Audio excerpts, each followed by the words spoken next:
Hello and welcome back to the Slasher Siblings podcast, where this week we are doing The Stepfather. It was made in 2009. It's rated PG-13. You're the host, Hayden. I'm the host, Hayden. Co-host Cicely. You skipped right over that. Made in 2009, PG-13. It was an hour and 41 minutes. 5.6 out of 10. I feel like that's a little low. That is a little low. And it's a good movie. Mm-hmm. I don't understand why people apparently disliked it. People disliked it? I mean, it got a 5.6 out of 10. You mean those people? Yeah, like, it doesn't make any sense. And IMDb is, like, judged by people who watch it, not not like critics or anything. So I just don't understand. For the people that don't know what it's about, Michael Harding returns home from military school to find his mother Susan happily in love and living with her new boyfriend David. As the two men get to know each other, he becomes more and more suspicious of the man who's always there to help. I wrote to find twice. Anyway, before we get into it, let's read the question. Teenage Charlie Brewster thinks his new next-door neighbor is a vampire in this 1985 film that was later remade in 2011. And the answer is... Fright Night. The new Fright Night, I guess it would be, is actually pretty good. I actually liked it. I don't know. Had Colin Farrell in it. I don't know if I watched it. Yeah, you did. Did I? Yeah, you and Kimberly used to talk about it. Is that the one where we'd make fun of? I don't know. We would say, oh, that's not Colin Farrell, that's... Oh, Who yeah. did we say? I'll have to ask her. Yeah. She would know, yeah.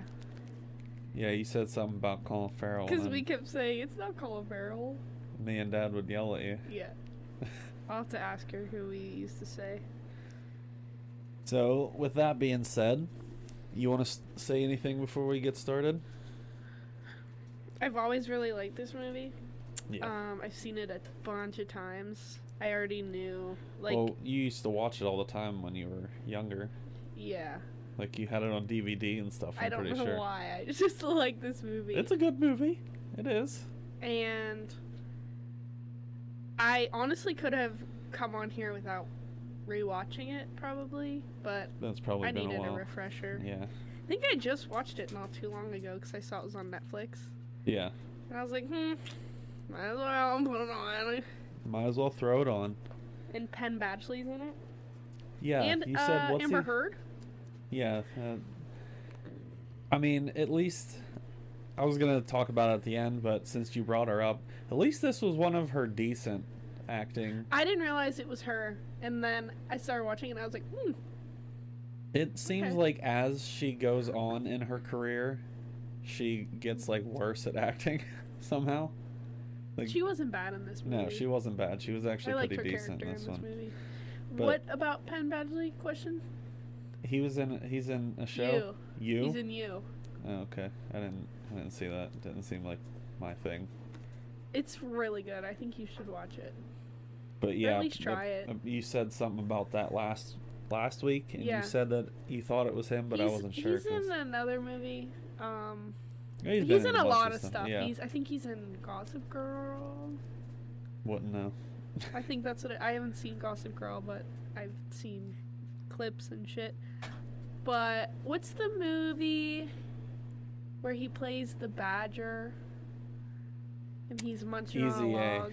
Easy A. Yep. That's what it is. Because I just watched that not too long ago too. And I think they just put Easy A on Netflix. I saw an interview of him. They said they copied it. Yeah, they said about him making that noise, and they were just like, "Oh, they just pasted it every time." It's so funny. It's such a funny noise. I know. He is a good actor, though. Yeah, I really like him.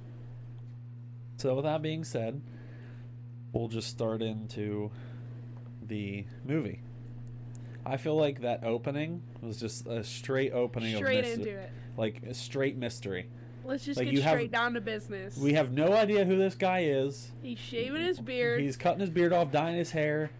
Colored contacts. Like, it's just what is going... If you didn't know what this movie was about... read the description or know what it was before... You're like, what is going on? What is happening? What is he doing? Why is he changing his whole appearance right now? Yeah. So, kind of, you know, right into the second one I have written down. It's him going downstairs and making toast over corpses. Oh, yeah, just casual. It was like... nothing. It was like this opening of mystery, right? And he's like, we have no idea who this guy is. And then all of a sudden, it was just like, he's a murderer. Yep. He's a serial killer. Yep. Just straight up, right into it. I thought that was pretty wild that he's just like making toast, drinking some coffee while his family's dead. Not even his family. Well, not even his family, step family, but still. It's just crazy how that... how well written that opening was. It was just like, we're instantly gonna tell you just who he is. Just dive into it. Yeah, just dive in. And then I like the scene where the police are sitting around talking about the MO.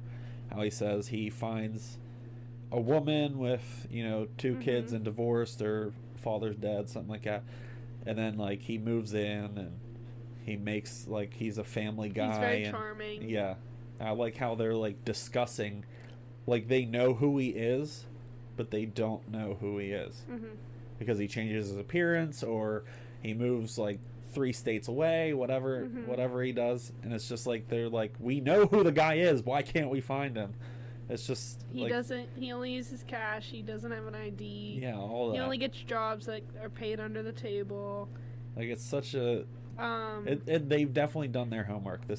They've been chasing this guy for a long time, so it's not like this is the first time he's done this, obviously. Yeah. But we get like 0 backstory to this dude except for what the police know. So it's like we almost know the same as the police, even though we're watching this happen. The same as like the family, sort of. Other than we know his crazy intentions. Yeah. And I like the scene where Michael is coming home and they do that toast for him. I think it's a really good scene because it's, you know, a homecoming of the family, you know. As far as we know it, the family is now coming back together, even though it's not, you know, the real dad. And Michael's been away for, what was it, 6 months or something? Yeah. At what? Military school. Not military school. Yeah. Per se. Yeah. He said it was... It wasn't the real military. He said it was military school. It's literally in the description of that it was in military school. Yeah, but Michael said that it was a school for fuck-ups. It's true, yeah. So, he didn't go because he wants to go to the military. He goes because he's been bad and he has to. Well, yeah, he was bad, but it was still military school, trying to turn him into a man, as David said. Builds a man, builds character. Builds a man. But I like the toast scene because it showed like how uncomfortable he is around like this new dude in the house. But also it was like David trying to win him over, like try to be a good guy even though his intentions aren't exactly pure. I like the scene where he gets the swimming back. So, obviously, you know, like you said, he was sent to a school for fuck-ups, and he was a bad kid. And we get 0 information on what he actually did, just that he was bad in some way. And he got kicked out of the high school, and he's not allowed to swim. So, David went and got his, you know, swimming privileges back. He jazzed up the swim director. Yeah. He charmed her up. But, like, the thing that I was thinking, like, why did he do that if he doesn't at least want to change? Because there were a few moments in the movie where it looked like he was trying to not kill them. Yeah. You know, he was trying to actually make it legit, if that makes any sense. And it seems like this was one of them. Why would he go out of the way like that to, I think just to, like, build trust, gain trust. Maybe, yeah, that's very, very possible. But it also seems... He wanted them to trust him so much that he was just trying to do everything for him, which makes sense. Yeah. I get it from a serial killer standpoint, but it also seems like from a trying standpoint that he would do it so he could kind of make amends for the, what was it, like 13 people he's killed before? Something like that. Yeah. 13 or 18 or something. But then there's the forcing Sean to turn the TV down. Fucking grabs his neck and rips the controller out of his hand. Mm-hmm. That was a little excessive. Yeah, a little bit. And showed his true nature of who he actually is. But at this point in the movie, they don't know that. You know what I mean? They just think he was a little aggressive. Yeah. I guess. They just thought he was being aggressive with him, which still isn't good, obviously, but... It's not murder. It's not murder yet. Yet. The real dad picks up the kids. So there's the scene where they're sitting around the dinner table. Obviously, this is after, he grabbed him by the neck. And he's kind of upset. As soon as he hears the doorbell, both the kids start taking off running to the door. So it's obvious that they still care for their dad. Yeah. Like, he didn't do anything to the kids specifically. It was just the mom and him that didn't get along. And... Michael doesn't care. Yeah, Michael doesn't like him at all. Which begs the question, what did he do? Mm-hmm. And at this point, we don't know.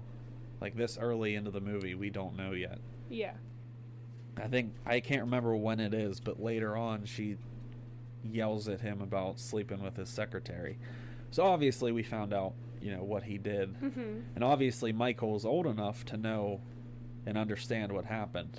The two younger kids were obviously younger, so they didn't really catch on. Yeah, I don't think they understood that. Or they probably don't know, like, the real reason. Probably not, but why tell them? What's the point? Yeah, not that young. Yeah. Who cares? Then there's the police sketch scene where you in 50 years... What's what it? do you... Miss Cutter? Oh my god. Old lady with 15 cats. That's gonna be okay, you that one is day. me. That is you one day. So you in 50 years comes over and says, "Hey, there's this police sketch on America's Most Wanted. Kind of looks like you're. Kind of looks like him. You should check him out." Obviously, she didn't. She just seemed crazy. He is a very generic looking man, though. Yeah, but I feel like. Also, did you see the sketch? Yeah, it didn't really look like him. Not that much. Mm-mm. Not enough to be like, holy fuck. That's him. That's my neighbor. That's him. No. Maybe, how later in the movie Michael looks at the sketch and he's like, this is definitely David. He lived with him. Okay. Maybe... So that makes more sense. You start getting used to seeing him and then you start seeing the features. But if I saw that, I'd be like, okay. All right. It looks like every other freaky, creepy man I see with a beard at the gas station. It was a funny scene to for her just to show up and be like, hey, that's him. And then you see the police sketch and it's just not really. Not quite. But still, she's the crazy cat lady. Yeah. You're just the crazy cat lady. I'm the crazy cat 24-year-old. Yeah. Crazy cat 24-year-old. Then there's the scene where they go to lunch and he slips up on his daughter's name. Lisa Michelle. Yeah. And he covered it pretty well, saying, oh, her name's just Lisa Michelle. I call her both. But Lisa Michelle, that doesn't quite fit. So it was very clear. But he's still fucked up. Yeah, he's still fucked up, but it was still Lisa Michelle doesn't really ring. Watch what I mean? Someone be like, my aunt is Lisa Michelle. I know, but it doesn't. I mean, he got off. He got off on the line. It could go together. Because there's Lisa Marie. It just could go together, but I don't ever hear our dad saying Noelle. Yeah, no. Oh, sorry. Well, no, her first name is Lisa Michelle. Lisa Michelle, but she called her Michelle. With a hyphen. That's her first name, he's saying. Jamie Lynn Spears, it was or maybe that is her actual middle name, but you know how there's the hyphen? Do you get what I'm saying though? Dad never calls me the wrong name. Yeah, but I mean, like, he's saying that she had Lisa Michelle with a hyphen. That. But what I'm saying is, like, even if I had two names, yeah, I don't think you're gonna fuck up your kid's name. No, it definitely, he got off on a technicality for that one. But, like, Lisa Michelle just seems like a weird, you know, one to be like, oh yeah, that's just her first name. Like, that's just her name. He's lucky it isn't too odd. That, and he's lucky that Michael was uncomfortable talking about his previous family, because, like, as far as he knows, they died. Yeah. So he's just like, oh, okay, I don't want to talk about it anymore. That was a mistake. Yeah. And then he starts to think about it later, and he's like, oh, maybe... He starts getting pissed off. Yeah, maybe not. But it was just... how do you fuck that up? And I get it, like...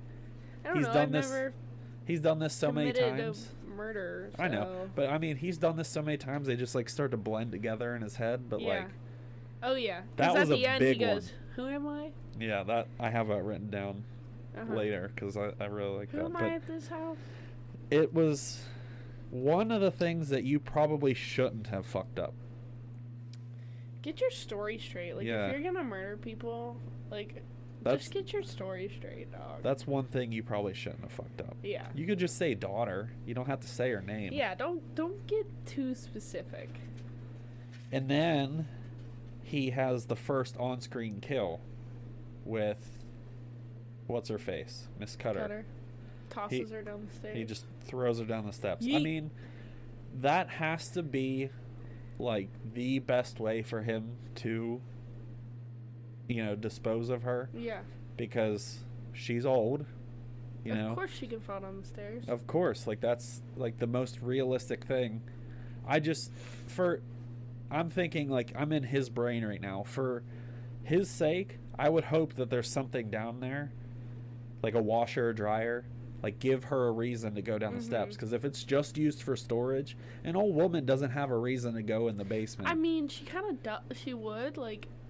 Think about it. You're old, you're retired.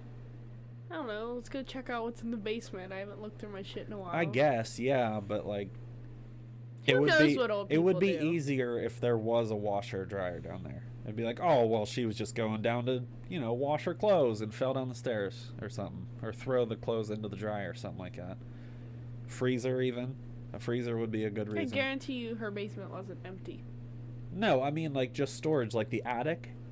The other side of the attic upstairs. That's what I'm saying. Like, there's probably something down there that she wanted to go see. I know, and I'm saying for his sake, I hope there was. You're supporting the killer right now. I'm not supporting him. I'm thinking I said before I started this whole rant that I'm thinking in David's mind.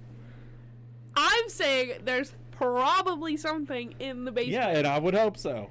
There probably is, Hayden. I highly doubt. Who has an empty basement? Who? Name one person you know that has a just blank basement. I never said that she Oh my had god. a blank Let's basement. move on. I said that let's hope it's not just used for storage and that's it. Even if it was used for storage, Hayden. Even if it was used for storage, there's less of a reason for her. Going through the storage, donating shit to Goodwill. Who knows what she's doing? Maybe, but there's less of a reason for her to go down when it's storage. I'm saying I don't think this part of the movie is very, like, important. He killed Mrs. Cutter. Yes, but I'm sure there was something in the basement. I'm saying for his sake of him God, getting away with it. Up. I hope there's like a freezer, washer, dryer, or something down there. I'm sure there is, Hayden. There's not down here. There's just a freezer. There's a whole fuck ton of shit down here to come down here. There's a whole for me. Boatload I'm of 28 reasons. or 7. You don't even know how old you are. I don't. But it's still a point that I hope for his sake an old woman was actually going down there, and they looked at the washer and was like, "Oh, okay, that's why she came down." All right. Instead of trying to investigate it. Okay. Moving on. And then move forward a good bit where David was like peeking on Michael. And, yeah, creeper. What's her face? What's his girlfriend's name? Kelly. And he just like appeared in the doorway. Uh-huh. And there's that scene where Michael's like, "What are you doing? Go away." And then he says something about, I just got home from work. Like, I'm going to go take a shower. He said, blah, what blah. were you doing? And then the face he makes and he flips him off. It kills me every time I see that scene. He just does it so... The face he makes in that scene with him flipping him off was amazing. Yeah, it's great. It was hilarious. And then the real dad starts bursting into the house. It made it seem like obviously he at least cares about his kids. Well, they were arguing right before that. You didn't mention that. What? Michael and David were arguing at the dinner table right before he burst in. Oh, Remember? yeah. But I mean, I'm talking about when he burst in, it at least showed that he had some care about his kids. I'm just going in order, is all. But he doesn't seem to care too much about Michael, other than the fact that he wants to see him. He doesn't make like an effort. He's just like, can I go see Michael? And she's like, no, he doesn't want to see you. Yeah. And he's like, okay. No wonder he doesn't, trust David, and he's fighting with him. And because at this point in the movie, there's not too much evidence that he's Grady Edwards or whatever, the killer. Yeah. He just doesn't like him because he hates his dad. Yeah. I feel like him hating his dad has a big play into the arguments that him and David have. They only got divorced like 6 months before that. It would be a year at this point. Okay. But that's still not a long time. Because he said that he hasn't seen his dad in over a year. Okay. And that's still not a long time. I think from context, they said like the divorce happened at the same time they sent him off to military school or something. Yeah, so he I don't remember. Processed it there, came back, and there was a new dude. Yeah. And his hatred towards his dad, I feel like I think it was definitely... only 6 months between divorce and David. Probably the finalization of the divorce. Because she said, I recently just went through a divorce when they met. Oh, maybe. And then he moved in, fairly fast. 6 months later. 6 months later, they're getting married. So it's kind of, it's kind of odd. I get it. But, I feel like his dad had a big play in his arguing with David and stuff. Mm-hmm. And then he tells him never to touch his kids again. It's like, you're obviously pissed off, but, bursting into your ex-wife's house towards her new boyfriend, man candy, about to be new husband. Yeah, it's probably not smart. Probably not. It was probably stupid. And then he took his dad. He was talking to his dad outside, saying it's been over a year. I haven't seen you because you're an asshole. That's kind of how the discussion went. And then he started talking to Sean, saying, I'm sorry. I shouldn't have done that. It was really wrong of me. I'm not your father. So on and so forth. And you could see, the mom just getting more and more angry the more he says. Because obviously she didn't really blame him too much. She wasn't mad at first. Because, she was hugging him and, instead of, trying to figure out, what he's talking about. Mm-hmm. She's like, oh, I'm so sorry, hugging him and stuff. And then he came in, and it seemed like he made it worse by saying, oh, I shouldn't have done that and stuff. Even though he was apologizing to him, he probably shouldn't have done it in front of the mom. It made them fight after that, too. Caused a whole load of drama. Yeah. Just, why'd you do it in the first place? Yeah. Why you snatch a kid up by their neck anyway? Yeah. Mm-hmm. And then David seems like he doesn't want to keep killing. How I was saying earlier, there's that scene right after David and the mom, forget her name too. I can't remember, but David and the mom just had that big fight, and he's downstairs saying I gotta make this work, or I gotta make this right, whatever. He doesn't want to.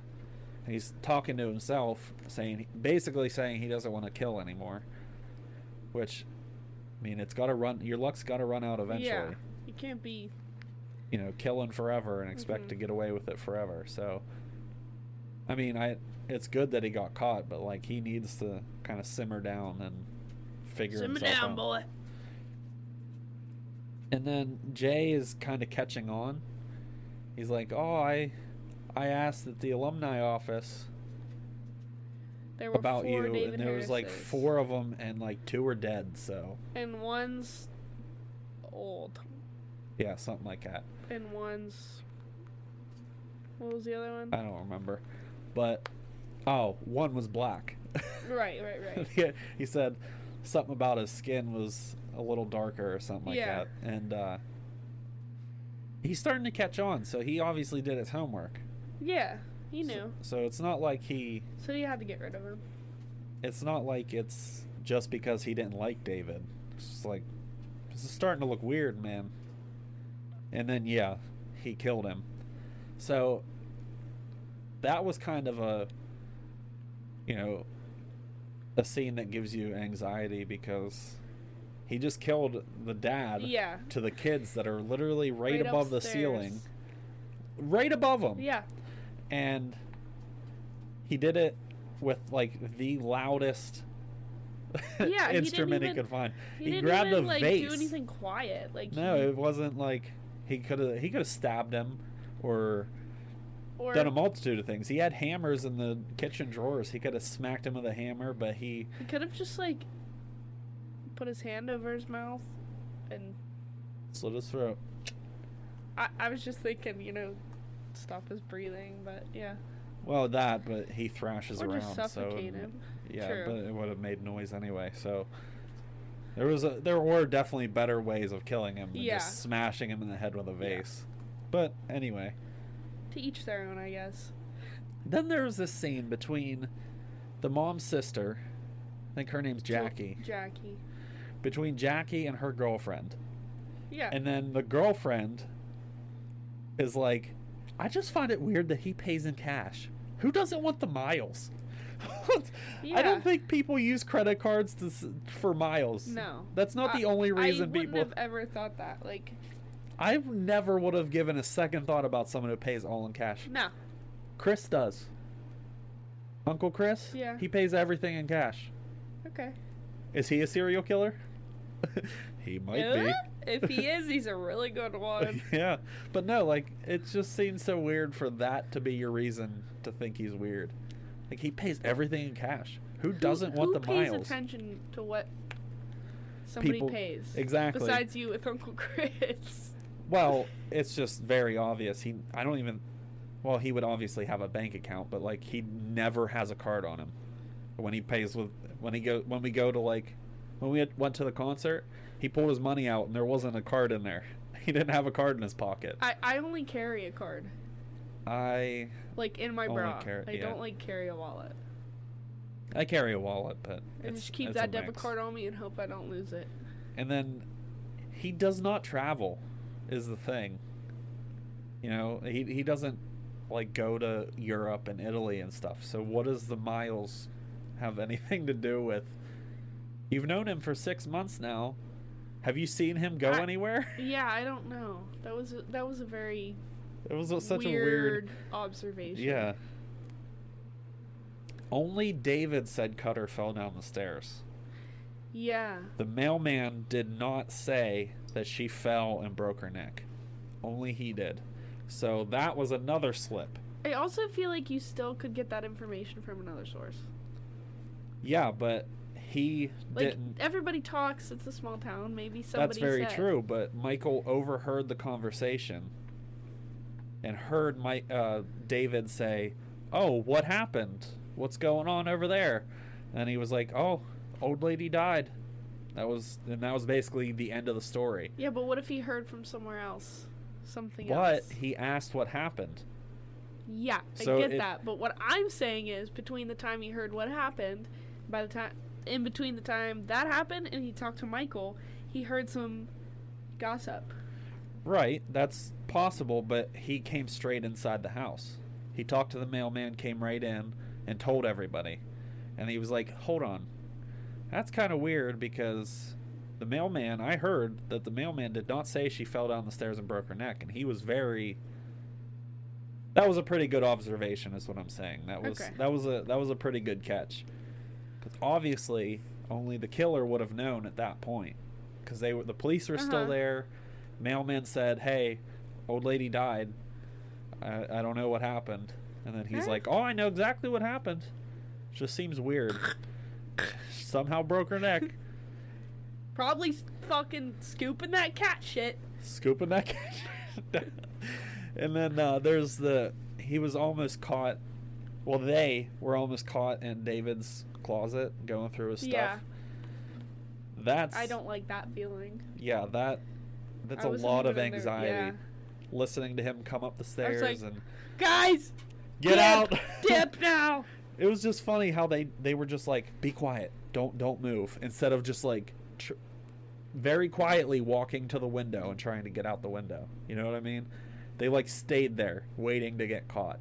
I just thought it was funny, just like, just creep out. I know that. And she shut the door. Did you notice that? The closet door was wide open. Yeah. She hears a car door shut, and she shut closes it. the door. Yeah. Like, Why you have time. Go? You heard the car door. Leave. Like, just jump out the window. There's a roof right outside that window. That's obviously what you used to get out in the first place. Yeah, but even if you hear the car door or something, like, get out. Just walk out. Don't shut the. Just walk out. You could have walked out of the room. That's what I'm saying. Walk out of the room. Because isn't their bedroom right next to Michael's? Walk out the fucking room. Like, there was just. I mean, they were 18, so they probably weren't, critically thinking about sabotage or anything like that. But it was still just so funny what they were. You gotta have a plan. If you're gonna do that shit, you gotta have a plan. And then there's where he saw his other family. He's sitting around the dinner table, and he's saying, like, his other family is sitting there instead of that family. Yeah.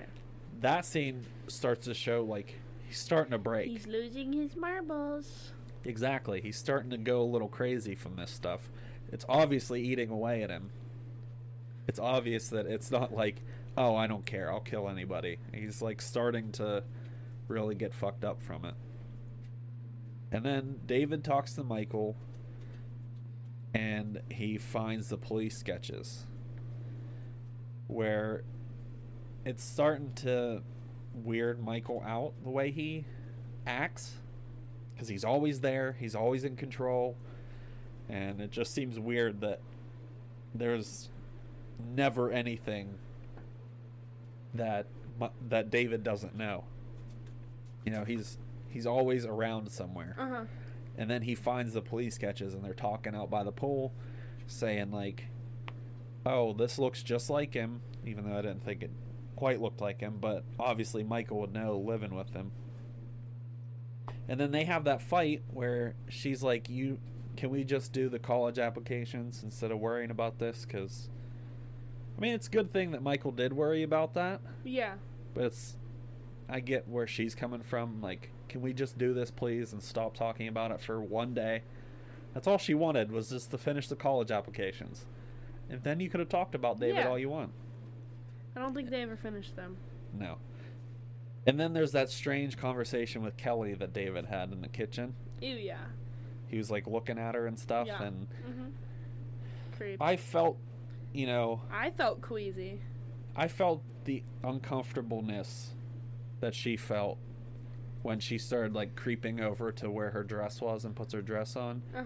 Completely understandable. That was weird. It's like he was kind of hitting on her in a way. Yep. And he's supposed to be the dad. Like, that's weird. Then the mask is starting to come off, and he's starting to show his true colors. He's being real mean to everybody. Yep, he is. He's quitting jobs because they want Social Security, and, like, all this stuff is starting to come to a bottleneck.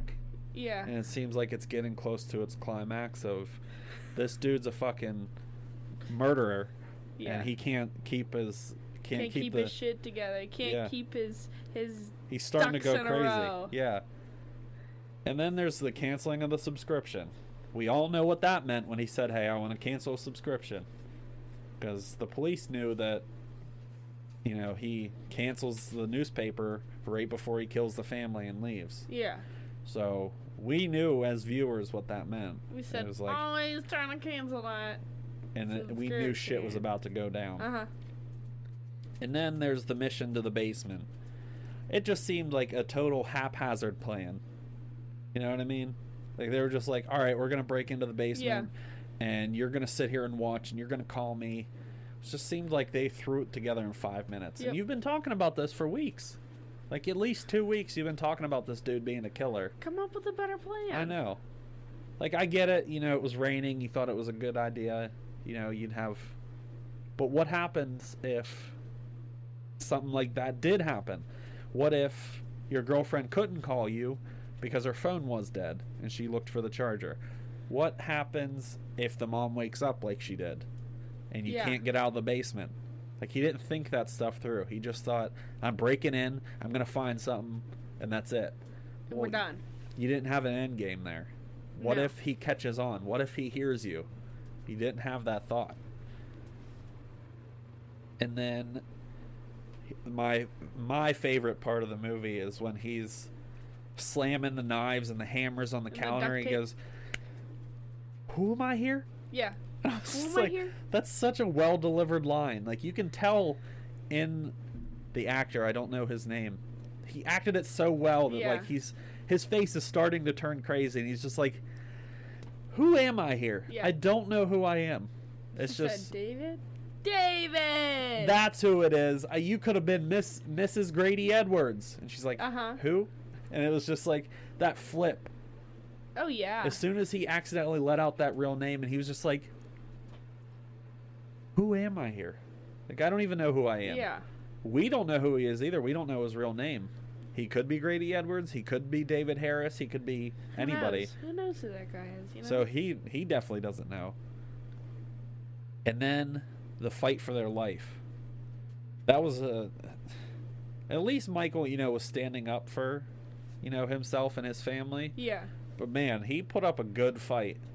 Even the mom was pretty badass, stabbing him in the neck and right in the jugular. But he's pretty badass to, you know, survive all that. Mm-hmm. That was crazy. And then, you know, David got away. Of course. And why wouldn't he? Michael was in a coma for a little over a month. Yeah. Damn. Which, with that time skip to, you know, him coming out of the coma, it kind of seems weird. So, does it go back a couple weeks to where David is now a new person and working there? Because he has a Band-Aid on his neck. I don't think the cut would still be there necessary for a Band-Aid, you know, over a month later. Maybe he's just hiding a scar? Maybe, but that would make people ask about the Band-Aid. I don't know. So is this like a week after it happens? Probably. And maybe. You see Michael wake up first, and then it goes back to like, hey, he's already started the next family kind of thing. Does make you think a little bit. He might think Michael's dead. He might think, yeah. And then, yeah, you know, it just restarts the process. You know, you see him in the store talking to the lady. Finds a lady, a single lady with 2 kids. And I feel like I do really like this movie, and I feel like the way it was directed and written is supposed to unfold like David's mind. You know what I mean? Yeah. Like his mind is starting to come apart piece by piece, and it feels like the movie is also coming apart piece by piece. It's a very I like the movie, but it makes me anxious. It does. Yeah. But it, like right in the beginning, you know, they're all happy, they're all together, having a good time, and then slowly shit just starts happening. His past is catching up with him. His mind starts breaking because he has to keep fixing things that he didn't think he would have to fix, and trying to hide it from his family and all this other shit. It was a really well directed and written movie. Yeah, it was. I really like it a lot. Me too. I give it a 7 out of 10. I give it like an 8.5. I don't think it deserves a 5.6. No. And I've always liked this movie since I was younger. Yeah. And so, I mean, David's actor is awesome. And, you know, Penn Badgley or whatever, he's a really good actor too. The mother is a really great actress too. She's very, very good.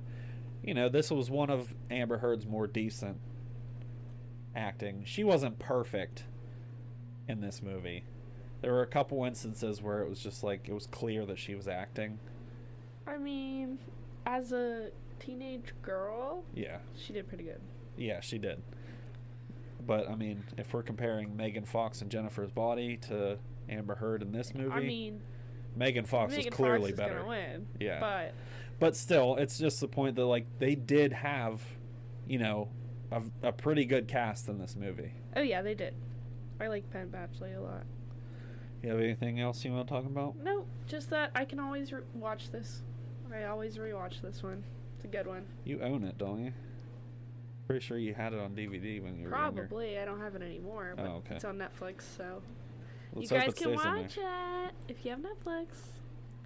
So I got only a few fear facts today. Okay. There weren't too many for me to find. This movie was recreated from an original. Okay. Which the original was like in the 80s sometime, I think. I think 87 it said. Oh, I'll have to watch the original. And the original, I guess, plays out very similar to this. Mm-hmm. And even, I'll go into my second one to kind of include in the first one. Even the original was loosely based on an actual murderer. Oh. There was an actual guy, I forget his name, who actually did this. That's type intense. of stuff. He joined a family, killed him, and then went off to the next family kind of thing. So this movie was loosely based on that. Or, well, the original was, and this was a remake. The original dude who played the stepfather the original stepfather, yeah, he was offered a cameo that he ended up turning down. Which would have been cool to see in a scene, to see the original guy who did this first in the movie, but he was pretty old, so... Oh, he was old. Yeah, so it didn't work out for him, which is fine. There was a scene, for my last fear fact, there was a scene in the trailer that was actually cut out of the movie, where in the trailer, you remember where Kelly falls through the ceiling? Yeah. And that saw comes down? There's a scene in the trailer where the saw is like swinging like inches from her face. Ooh. They apparently cut that out. I wonder why. I can't remember. I don't think they went into too much detail why, but I think it was time constraints. Oh, okay. They just cut it out for time, I guess. But that still would have been that would give scary. Anybody anxiety watching a saw blade on just passing her face. Would have been crazy. I would have shit myself. That's all I got for fear facts today. You have anything you want to talk about? No, I think we covered it all. I like this one a lot, so I'm glad we did it. Okay, well, I really liked this movie too. You said 8.5. Yeah, I said 8.5. I gave it a 7 because there were, some inconsistencies. Yeah. I said about, the Band-Aid and, the police sketches not truly looking like him and people being kind of crazy about stuff. And this is one of my faves. But I do like how it unfolds the way his mind is too. Yeah. So before we wrap it up, I'll read the next question. Okay. Christian Bale played Patrick Bateman, the homicidal main character in the 2000 film American Psycho, based on the book by which American author? So go ahead and not Google it and tell us on the Facebook if you know the answer, and if you don't, you don't, but it is what it is. It is what it is, people. Don't Google it. Don't Google it. Alright, so if that's all you got, that's all I got. Thanks for listening, guys. Thanks for getting us to, what is this, 28? 27 or 28, something like that. Know. But yeah, thanks for listening, and, keep listening, sharing. We appreciate it. We do. Alright, we'll catch you next week with... What movie was it? It is Hereditary with a special guest. So we'll catch you next week with our special guest and a very creepy... Very scary movie. Yes. The first time I watched it, I thought I was going to have a heart attack. There's one scene that always sticks in my mind. Yeah. And we'll get to that next week with our guest. That's a rough one. Catch you later.